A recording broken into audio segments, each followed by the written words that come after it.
नमस्कार देवियों और सज्जनों, मेरा नाम है मुकुल देवरक्षपति। आप लाइव टाइम्स टीवी देख रहे हैं और इस समय पर आप लोगों के बीच में हिमाचल की बात लेकर हम हाजिर हैं। हिमाचल की बात में आप लोगों को हिमाचल प्रदेश की सभी प्रमुख खबरों के बारे में हम जानकारी देते हैं और हिमाचल प्रदेश के बारे में बताते हैं कि हिमाचल प्रदेश में क्या क्या कहां कहां पर हुआ है।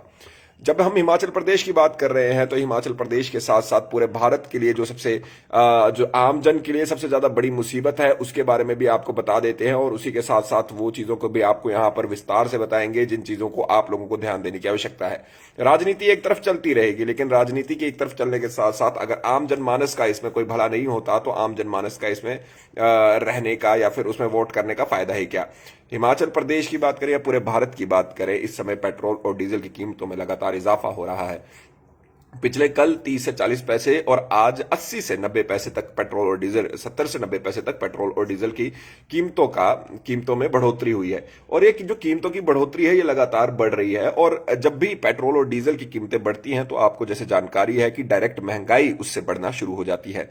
ऐसे में जब हिमाचल प्रदेश में माननीयों के जो आयकर हैं, जो उनका इनकम टैक्स है, वो यहां पर सरकारी खजाने से दिया जाता है तो वो अपने आप में एक ऐसी बात है जो सब लोगों के लिए रोष दिलाने के लिए काफी है। जी हां, एक हाईकोर्ट की याचिका के बारे में आपको बताएंगे जिसमें ये बताया गया है, जिसमें ये पूछा गया है कि भाई सरकारी खातों से मंत्री और विधायकों के आयकर क्यों दिए जाते हैं जबकि ये जो उनको खुद से देने चाहिए। तो सरकारी खजाने का इस तरह से उपयोग करना कितना ज्यादा सही है, कितना गलत, वो तो चलिए आप लोग बताइए, आप लोगों से पूछेंगे। लेकिन हम धीरे धीरे आप लोगों को सभी खबरें यहां पर बताने का प्रयास करेंगे और आप लोगों से अनुरोध है कि स्ट्रीम को जितना ज्यादा हो सके शेयर करें। अगर आपको लगता है ये स्ट्रीम ने आपको या फिर जो आपसे जुड़े हुए लोग हैं उनको इस तरह की जानकारी मिलेगी जो महत्वपूर्ण है।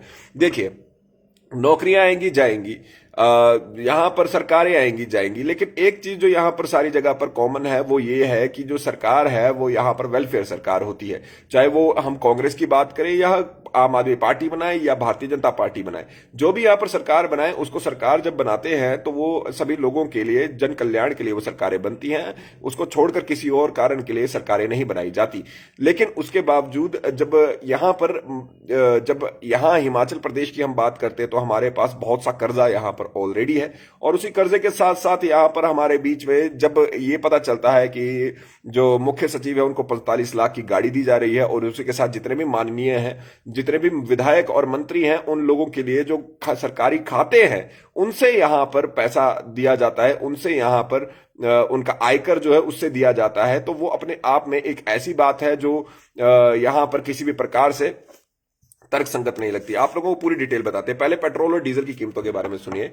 पिछले कल की यदि हम बात करें तो पिछले कल हमारे बीच में 30 पैसे 40 पैसे के आसपास ये बढ़े थे, लेकिन आज की बात करें तो दिल्ली की बात से वहां से शुरू करेंगे तो 1 लीटर पेट्रोल 100 रुपए से पार पहुंचा है, डीजल 91.97 प्रति लीटर मिल रहा है। और यहां पर आपको ये भी बताना चाहेंगे कि देखिए ये जो है इसमें लगातार बढ़ोतरी हो रही है और पेट्रोल के दाम 76 से 85 पैसे तक बढ़े हैं और डीजल के दाम 67 से 75 पैसे तक बढ़े हैं।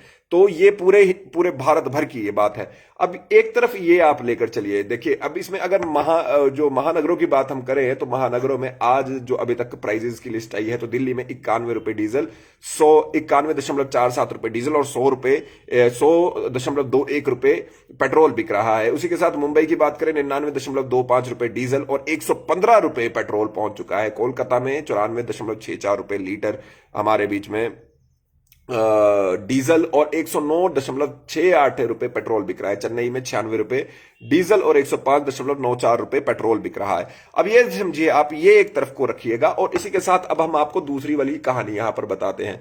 यहां पर जैसे कि मैंने आपको बताया कि एक याचिका दायर की गई और अगर यह याचिका दायर नहीं होती तो शायद ज्यादातर लोगों को तो यह पता भी नहीं होता कि इस तरह की कोई चीज होती भी है। याचिका ये थी कि जो माननीय है उनके जो आयकर है वो क्यों यहां पर सरकारी खजाने से उनका भुगतान किया जाता है। आपको बता देते हैं। देखिए, हाईकोर्ट में यहां पर हिमाचल हाईकोर्ट ने यहां पर कहा है कि सरकारी खजाने से मंत्रियों और विधायकों के आयकर भुगतान को असंवैधानिक घोषित करने के लिए दायर याचिका पर नोटिस इन्होंने जारी करा है। जो राज्य सरकार है उन्होंने यहां पर जो मोहम्मद रफीक है, जो यहां पर हमारे मुख्य न्यायाधीश और न्यायमूर्ति ज्योत्सना रिवाल दुआ के खंडपीठ ने यशपाल राणा और अन्य की ओर से दायर याचिका पर आदेश पारित किया है। याचिकाकर्ता के अनुसार विधानसभा सदस्यों के भत्ते और पेंशन अधिनियम 1971 के तहत दी गई छूट असंवैधानिक है। और इसमें ही आप समझिए कि देखिए क्या क्या यहां पर रहता है।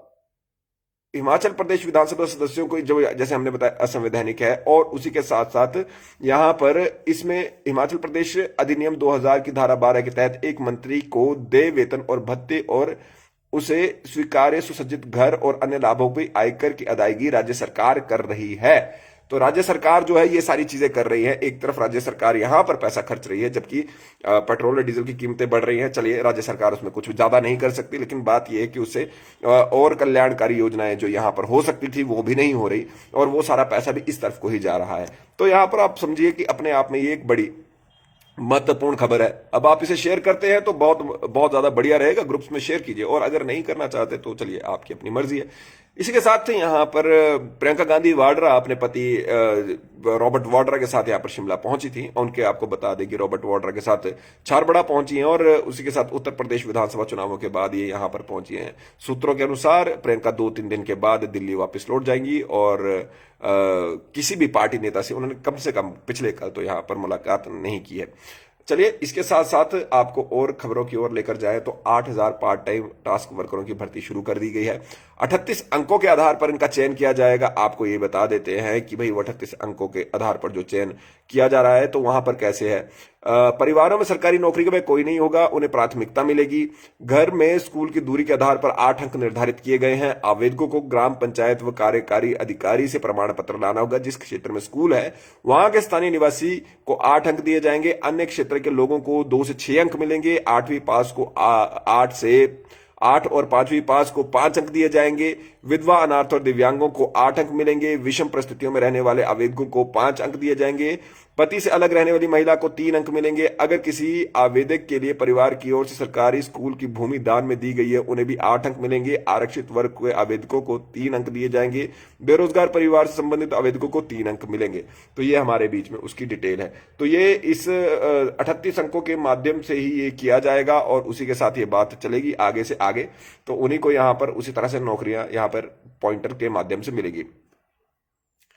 इसी के साथ साथ आपको ये बता दें कि 2 साल का जिन्होंने यहाँ पर अपना अनुबंध पीरियड पूरा कर लिया है, उनको यहाँ पर सरकार अब पक्का करेगी। 31 मार्च से ये प्रक्रिया शुरू हो जाएगी। आपको पूरी बात बता दें तो आपको बता देना चाहेंगे कि यहाँ पर अपना सेवा काल पूरा करने वाले कर्मचारी को नियमित किया जाएगा, और क्रमिक विभाग से सोमवार देर शाम इस संदर्भ में हमारे बीच में सभी उपायुक्त जो जितने भी हमारे बीच में विभाग है उन लोगों को यहाँ पर लेटर जारी कर दिया गया है। 4 वर्ष का सेवा काल पूरा करने वाले दैनिक वेतन भोगी कर्मचारियों को भी नियमित करने का फैसला यहां पर लिया गया है। उन्हें रिक्त स्थान उपलब्ध होने की शर्त पर नियमित किया जाएगा। दैनिक वेतन भोगी कर्मचारियों की 4 साल की नियमित सेवाएं होनी चाहिए। 1 कैलेंडर वर्ष में 240 दिन की सेवाएं होनी चाहिए। जनजातीय क्षेत्र के नॉर्थ स्पीति भरमौर में 180 दिन और लाहौल और पांगी में 160 दिन की सेवाएं अनिवार्य यहां पर की गई हैं। आप सभी लोग जो यहां पर जुड़े, आप सभी लोगों का बहुत बहुत धन्यवाद। स्ट्रीम को जरूर शेयर किया करें, और उसी के साथ लाइक बटन दबाना ना भूलें। मेरा नाम मुकुल देव वृक्षपति। आप मुझे फेसबुक, इंस्टाग्राम, ट्विटर पर फॉलो कर सकते हैं। जय हिंद।